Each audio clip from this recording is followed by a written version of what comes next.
Russia has criticised comments by Germany's Chancellor-in-waiting, Friedrich Merz, for suggesting that his country is open to sending long-range Taurus missiles to Ukraine. Mr. Merz made the comments during a television interview on Sunday. His remarks came on the heels of a deadly Russian missile attack on the city of Sumy in Ukraine's northeast. People in Sumy pay tribute to the victims of Sunday's attack, one of the deadliest strikes on Ukraine in months. Kyiv says Russia fired 2 ballistic missiles at the city, killing dozens, including children. More than 100 people were injured in the strikes on the city center. Russia claims it was targeting a gathering of senior military officials. In an interview on Sunday, Friedrich Merz called the attack a war crime. The Ukrainian army needs to come out of the defensive. It is always reacting. It must be able to shape the course of events itself. The military would say they need to get ahead of the situation. The cruise missile system Merz wants to provide would offer Ukraine greater range and better precision than the cruise missiles currently being supplied by France and Britain. In his interview, Merz even suggested they could be used to strike vital supply route infrastructure, such as the Kerch Bridge that links Russia to Crimea. The Kremlin said Merz's remarks prove the German Chancellor-in-waiting does not want peace.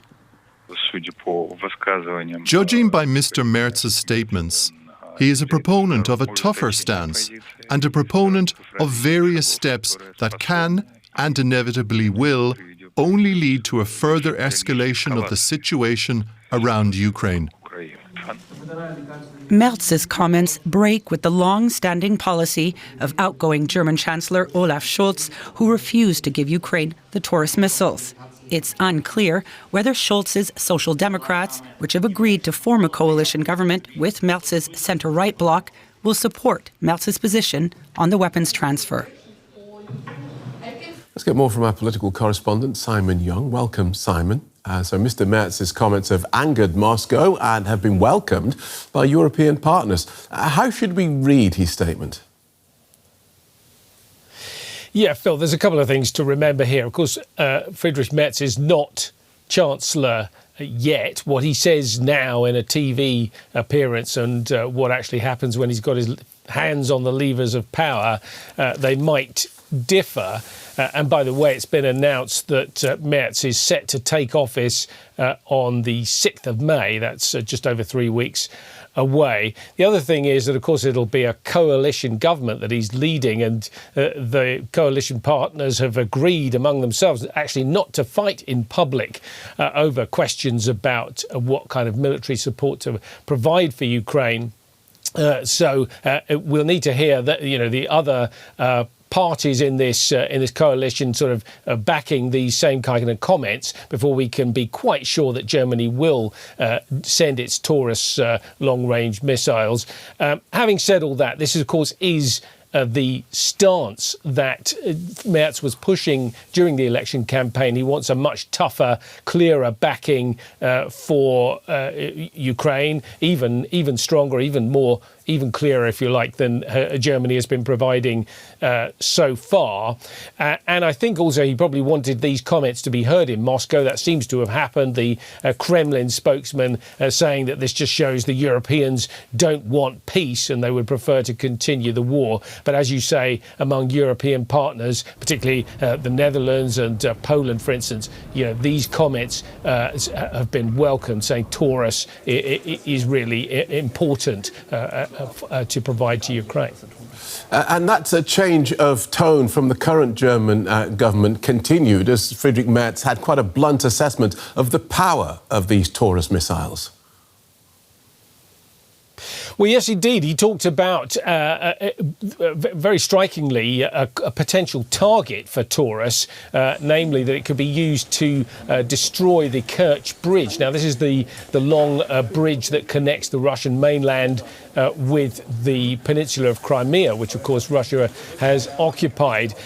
And Ukrainians have tried to blow it up several times. Well, Merz said, this is an important resupply route, sort of almost speaking as if he were a battlefield commander, and he said, this is the kind of target that Taurus could be used against. So again, I think it's another example of how Merz is willing to sort of speak out much more clearly, perhaps, than Olaf Scholz has done.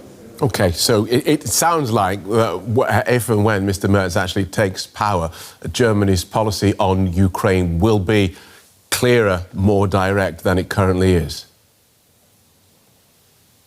Well, I mean, it will continue to be that. Germany is the largest EU donor of military support to Ukraine, the second after the United States among all the countries, and I'm sure that will continue. But Merz says it's important to think strategically as well. He said in this interview, Putin won't react to weakness or offers of peace. What he needs to understand is that there's nothing to be achieved ultimately for Russia to win the war, and I think this idea of bringing Taurus into the picture is perhaps part of that sort of projection as well. OK, Simon, thank you for that. DW political correspondent Simon Young.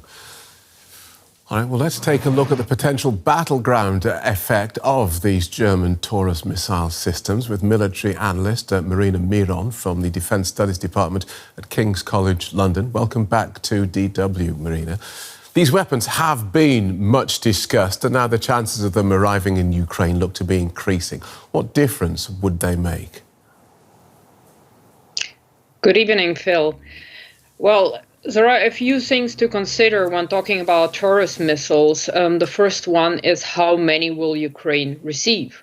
Because the German armed forces have about 600 at their disposal, so not that many. And a new purchase order hasn't been placed. The German defense minister asked for a new contract to purchase Taurus Neo, so the newer version, which could arrive by 29 if approved. So how many matters?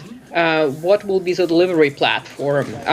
Potentially the Su-24 old Soviet fighter jets, they would have to be modified. So we're talking about a lot of time will elapse before the Ukrainian armed forces will be able to use these missiles from the moment of approval to deliver them, to the actual delivery, to the actual preparation. And of course, they will need to be taught how to use them. And obviously, targets will need to be determined, even if the missiles are smart and have inertial guidance systems as well as the GPS and terrain recognition. So it's not just giving the missile to Ukraine and saying good luck. A lot of things need to happen, and that will determine the battlefield effect. It will have an operational effect, but what is a desired effect? What does Chancellor-to-be Friedrich Merz wants to achieve, or wants Ukraine to achieve with these missiles, is still unclear. Symbolically, it sounds like it would be quite a move, though, wouldn't it, at a time when US support for Ukraine seems to be fading? Absolutely. In symbolic terms, this has been something that Chancellor Scholz has been criticized a lot by his international counterparts for unwillingness to give Taurus missiles. So in symbolic terms, that would be a huge boost to Ukraine, finally receiving something that can potentially reach Moscow. However, that being said, Chancellor-to-be Merz has also to be careful when talking about political capital. And I'm not talking about the Russian side threatening to use maybe their new Oreshnik against Berlin, but internally inside Germany, because the approval amongst the surveyed population by the ARD has been very low, or the majority, 61%, were against delivering Tauruses to Ukraine. And we have to remember that this is a main standoff weapon for the Bundeswehr and a deterrent capability for NATO, meaning if Russia develops countermeasures for these, and the Russians have been preparing for a potential delivery of Tauruses for over a year now, it's been discussed in Russian media. That means that you lose a big chunk of that deterrent capability if it comes to an armed confrontation with Russia directly, as the German Defense Minister Pistorius has said several times. OK, so as ever, it's complicated. Military expert Marina Miron from King's College London, thank you so much. Thank you for having me.